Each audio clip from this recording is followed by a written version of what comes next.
تو ہمیں ہالیڈے ضرور کرنی چاہیے, اور بڑی ہالیڈیز نہیں کر سکتے, چھوٹی ہالیڈیز کرنی چاہیے جس میں آپ 4-5 گھنٹے کے لیے دوستوں کے ساتھ بیٹھے ہیں اور گپے مارتے ہیں.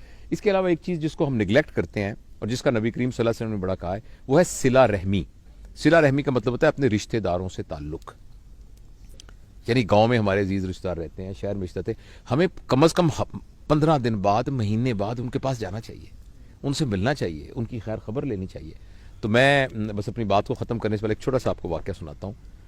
میں کوشش کرتا ہوں کہ 8-10 منٹ سے لمبی بات نہ ہو تاکہ لوگ اس کو سن سکیں, لیکن یہ بڑا ایک شاندار. میں اسلام آباد گیا امتحان لینے کے لیے, FCPS کا امتحان لینے کے لیے. وہاں اسلام آباد ہوٹل میں ٹھہرا. تو جب میں اسلام آباد میں ٹھہرا تو میں چونکہ وہیں پڑا بڑا ہوں اور وہیں سارا, تو مجھے ایسے خیال آیا, تو میں نے ایک دوست کو فون کیا, اس کا نام معراج ہے, سن رہا ہوگا شاید, نیورو سرجن ہے وہ. میں نے کہا یار ماجے میں آیا ہوں ادھر, تو کدھر ہے تو کہتا تم کہاں ٹھہرے ہو. میں کہا میں ادھر ہوں جو اسلام آباد ہوٹل میں جس کا نام ہالیڈے ہے. تو وہ کہنے لگا کہ لے میں تو اس کے سامنے سڑک سے گزر رہا ہوں, کون سا کمرہ ہے تمہارا. میں نے بتایا, کہتا میں آ رہا ہوں. اچھا وہ آ گیا. اچھا اتنے میں نے, اس نے کہا یار اس کے ساتھ ہی محبوب الہی رہتا ہے, وہ خبریں میں کام کرتا تھا, تو وہاں کوئی ایڈیٹر شیڈیٹر تھا, تو اس نے کہا میں اس کو بھی بلا لیتا ہوں. وہ محبوب الہی بھی آ گیا. اس کے بعد ہمارا ایک اور دوست تھا, تو اس نے اس کو فون کیا, وہ بھی آ گیا, تنویر ظفر, وہ آج کل امریکہ میں ہے, وہ بھی آ گیا. ہم چاروں جب بیٹھے نا تو ہم نے گپے مارنی شروع کر دی, اور میرا جانے کا ٹائم تھا جہاز کا. تو اچانک مجھے کہنے لگا یار بالکل ساتھ واجد ہے. یہ سارے میرے اسکول کے کلاس فیلوز تھے. ایک نیورو سرجن ہے, ایک جرنلسٹ ہے بہت بڑا, اور جو تیسرا تھا تنویر, وہ فورن افیئرز میں کام کرتا ہے آج کل نیو یارک میں. تو واجد جو ہم میں سے تھا نا, اس کے والد صاحب تھے درزی تھے. تو اس نے, واجد نے وہی والی کام شروع کر لیا, اور میلوڈی مارکیٹ کے اندر اس کی کپڑے کی بہت بڑی دکان تھی, اور دکان کے ساتھ ہی اس کا ٹیلرنگ کا کام بھی تھا. تو اس نے کہا یار میں, واجد کو پتہ لگے گا کہ تم آئے ہوئے جب تو بڑا خوش ہوگا, تو چلتے ہیں. تو میں نے کہا چلتے. تو میں نے نیچے سامان چیک آؤٹ ہونے کے لیے میں نے کہا ساتھ ہی واک کر کے چلتے ہیں.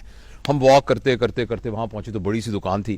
تو وہاں ہم اندر گئے, تو اس نے کہا کہ ایک لڑکا نکلا. تو میں نے کہا کہ بیٹا, اس نے کہا محبوب الہی نے, کیونکہ ذرا میں تو بہت سالوں سے دیکھا ہی تھا.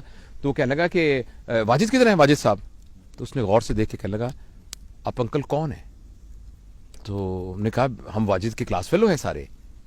کہنے لگا ابو تو 2 سال ہو گئے فوت ہو گئے. ایک دم میں تو شوق میں ہو گیا, اور محبوب الہی رونے لگ گیا, ایسے کر کے رونے لگ گیا. اس نے کہا یار تو یہاں نہیں رہتا, میں تو یہاں ساتھ کے محلے میں رہتا ہوں, اور مجھے پتا بھی نہیں میرا کلاس فیلو 2 سال ہو گئے فوت ہو گیا.